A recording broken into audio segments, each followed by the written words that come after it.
Hello guys, welcome back to the channel. तो आज मैं एक नई वीडियो के साथ आया हूं जिसमें कि मैं आपके साथ 3 ऐसे म्यूचुअल फंड डिस्कस करने जा रहा हूं जिनको अगर आप 2023 में परचेज करें या मतलब आप इसमें अगर पैसे को अपने इन्वेस्ट करेंगे तो आपको बहुत प्रॉफिट देखने को मिलने वाला है और आप अच्छे खासे रिटर्न यहाँ पे कमा सकते हैं।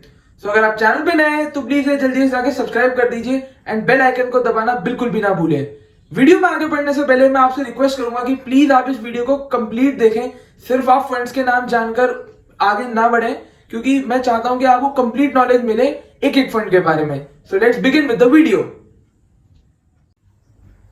तो जो फंड्स आज मैंने आपके लिए सिलेक्ट किए हैं वो है small cap mutual funds. Small cap mutual funds क्या होता है ये जान लेना बहुत जरूरी है।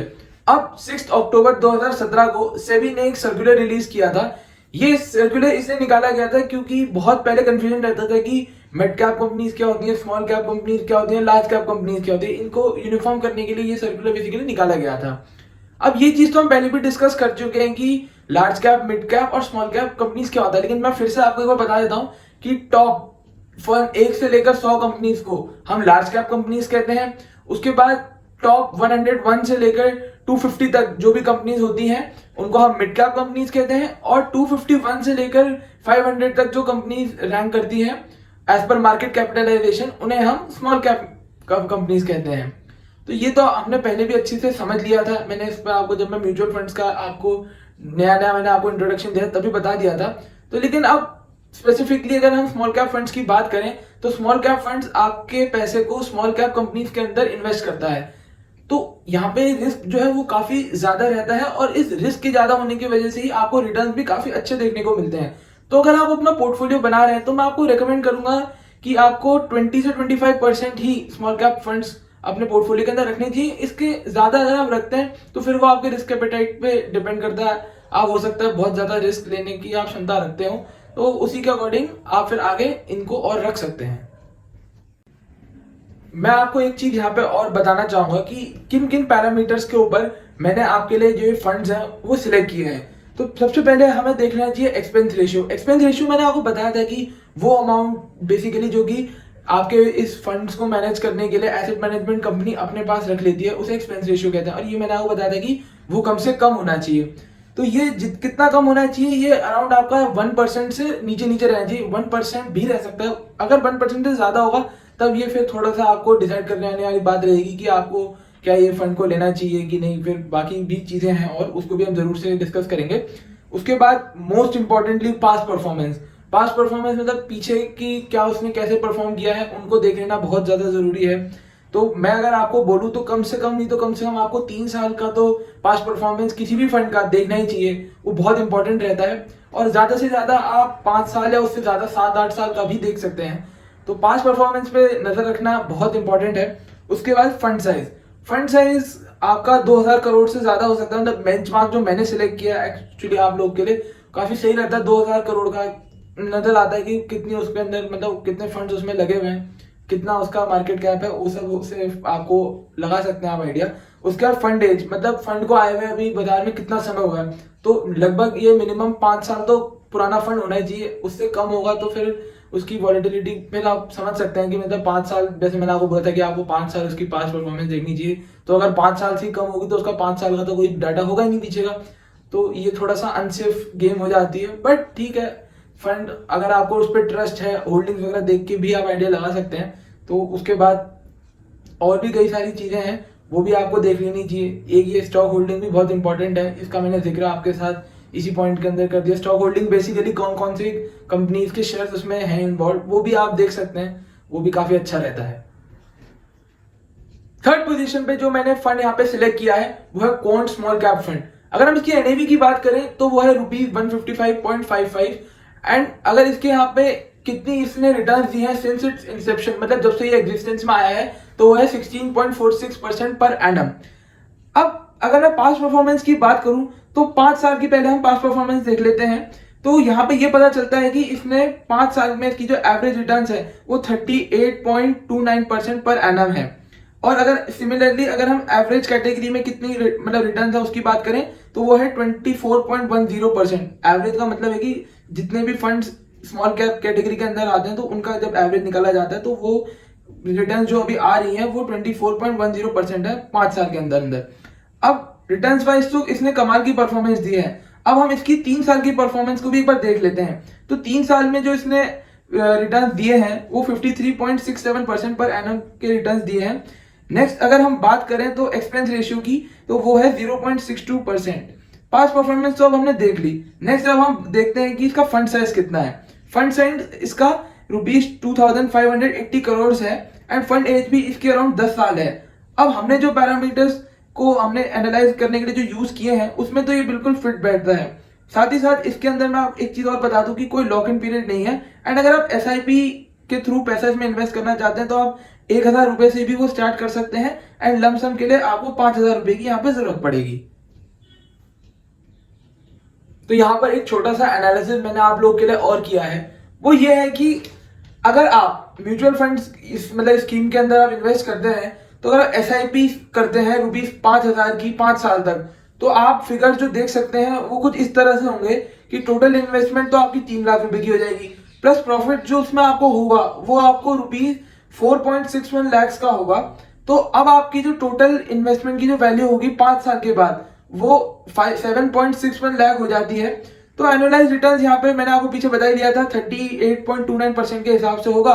और बाकी अगर इस कैटेगरी के आप फंड्स को और किसी को उठा लेंगे तो एवरेज जो मैंने बताई थी आपको वो आपको बढ़ेगी 24.10% पर एनम की रिटर्न्स की।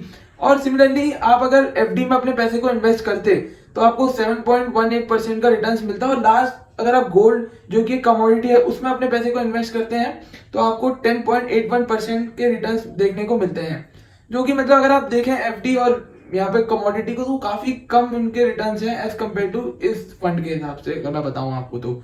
बाकी अब आप इस फंड की स्टॉक होल्डिंग को भी देख सकते हैं, उन पे भी नजर रख लेना बहुत जरूरी है ताकि आपको थोड़ा और अच्छे से इस फंड के बारे में समझ आ जाए।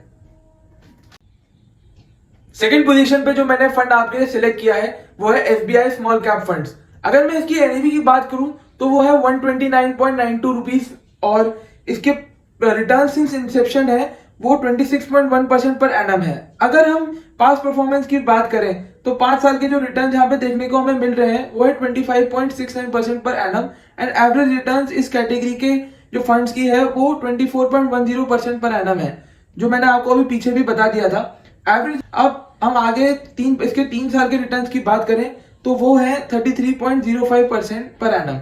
रिटर्न्स वाइज तो इस फंड की मतलब जो परफॉर्मेंस है वो क्वाइट इंप्रेसिव है। Coming on to other parameter, इसका जो एक्सपेंस रेशियो है वो है 0.71% पर एनम एंड इसका फंड साइज जो है वो है 15,335 crore which is quite large. And इस फंड की भी एज की अगर मैं बात करूं तो वो भी 10 साल है। इस फंड को अगर आप एसआईपी मोड से स्टार्ट करते हैं तो आपको कम से कम यहाँ पे 500 रुपए से आप इसे स्टार्ट कर सकते हैं एंड इसमें भी कोई लॉक इन पीरियड नहीं होता। Next part of my analysis shows कि अगर आप 5000 रुपए पर एनम के हिसाब से एसआईपी करते हैं इस फंड में तो 5 साल के बाद जो टोटल इन्वेस्टमेंट की आपकी वैल्यू है वो तो मतलब जो अभी आपने 5 साल का लगाई होगी वो तो 3 लाख रुपए होगी, प्लस प्रॉफिट जो आप इस समय में आप कमाएंगे वो आपका हो जाएगा 2.66 लाख, जो कि आपकी टोटल वैल्यू 5 साल के बाद जो बनेगी वो है ₹5.66 लाख। एंड एनुअलाइज रिटर्न्स की अगर मैं बात करूं तो वो तो मैंने आपको पीछे डिस्कस कर लिया था 25.69% के हिसाब से आपको यहाँ पे देखने को मिलेगा। बाकी एफडी का भी मैंने आपको बता दिया था क्या रिटर्न है 7.18% और आपको मैंने गोल्ड जो की कमोडिटी है उसका भी बता दिया था। अब हम इसकी स्टॉक होल्डिंग की तरफ एक बार नजर अपनी बना लेते हैं। Coming on to our last fund, तो जो मैंने आपके लिए फर्स्ट पोजीशन पे फंड यहाँ पे सिलेक्ट किया है वो है Nippon India small cap fund. अगर मैं इसकी एनएवी की बात करूं तो वो है ₹104.23, return since Inception is 25.29% per annum. 5 साल की पास्ट परफॉर्मेंस की बात करें तो इस फंड में 28.71% पर एनम के रिटर्न्स दिए हैं। नेक्स्ट अगर हम 3 साल के रिटर्न्स देखें तो वो 40.23% पर एनम है। Returns wise this fund looks very impressive. Next इसका जो एक्सपेंस रेशियो है वो है 0.86%। Fund size is ₹23,765 crore which is larger than the previous fund discussed. इस फंड की अगर मैं दोबारा से एज बताऊं आपको तो वो भी 10 साल है। इस फंड में अगर आप इन्वेस्ट करना चाहें तो आप एसआईपी वे से अगर इन्वेस्ट करना स्टार्ट करेंगे तो आपको मिनिमम 500 रुपए से आप इसे कर सकते हैं एंड लमसम के लिए आपको मिनिमम 5000 रुपए की जरूरत पड़ेगी। इसमें भी कोई लॉक इन पीरियड नहीं है इन जनरल अगर मैं स्मॉल कैप फंड्स की बात करूं तो किसी भी स्कीम के अंदर या किसी भी फंड के अंदर आपको यहाँ पर कोई भी लॉक इन पीरियड देखने को नहीं मिलेगा। Next part of the analysis again is a comparison. वो अब मैं आपको दिखा देता हूं। अब आप भी समझ गए होंगे, मैंने आपको दो फंड्स का अच्छे से बता दिया था, तो अब आप देखकर ही ये चीज को तो एनालाइज कर सकते हैं। बाकी अब हम एक बार इसकी स्टॉक होल्डिंग की तरफ भी अपनी नजर बना लेते हैं। तो ये रहे वो तीन फंड्स जो मैंने आपको इस वीडियो के थ्रू बताए, एंड मैं बिल्कुल चाहता हूं कि आप इनके अंदर अपने पैसे को इन्वेस्ट करें, ताकि मुझे ऐसा लगता है कि आने वाले समय के अंदर इनका फ्यूचर काफी अच्छा है। और कोई भी पर्सन अगर इसके अंदर मुझे मेरे अकॉर्डिंग मेरा जो अनुमान है, जो स्टडीज और फैक्ट्स के सामने विद प्रूफ जो मैंने आपके सामने जो भी रखे हैं, वो तो यही इशारा अभी मुझे कर रहे हैं कि इनके अंदर जो बंदा पैसा लगाएगा उसके काफी अच्छे रिटर्न उसे देखने को मिलेंगे। बाकी मैं आपको यहाँ पे लास्ट में यही चीज कहना चाहूंगा कि आपके फंड मैनेजर्स होंगे, आपके एडवाइजर्स होंगे, आपके ब्रोकर्स वगैरह, स्टॉक ब्रोकर्स वगैरह होंगे, उनके साथ आप जरूर से इस पे कंसल्ट कर सकते हैं, और सलाह मशवरा उनका लेने के बाद ही आप किसी कंक्लूजन तक पहुंचे और अपने पैसे को इन्वेस्ट करें, क्योंकि आपका भी पैसा हार्ड अर्न मनी है। तो आपको पूरा राइट है कि आप इसकी अच्छी से जांच पड़ताल करें, मेरे अलावा जो मैंने आपको इन्फॉर्मेशन दी, क्योंकि मुझसे भी कई ज्यादा एक्सपीरियंस लोग यहाँ पे इस फील्ड में हैं कई समय से। तो वीडियो अगर आपको अच्छी लगी हो तो प्लीज मेरे इस वीडियो को लाइक करिए। चैनल पर अगर आप नए हैं तो चैनल को जल्दी सब्सक्राइब करिए, क्योंकि जब भी मैं ऐसे कोई नई वीडियोस आपके सामने लाऊं तो उसका नोटिफिकेशन आपको सबसे पहले मिल जाए। और आपको ये वीडियो कहीं भी इंफॉर्मेटिव लगे तो प्लीज मेरे इस वीडियो को ज्यादा से ज्यादा शेयर करिएगा। सो टिल देन मिलते हैं एक नई वीडियो के साथ। Thank you so much for watching. Good bye.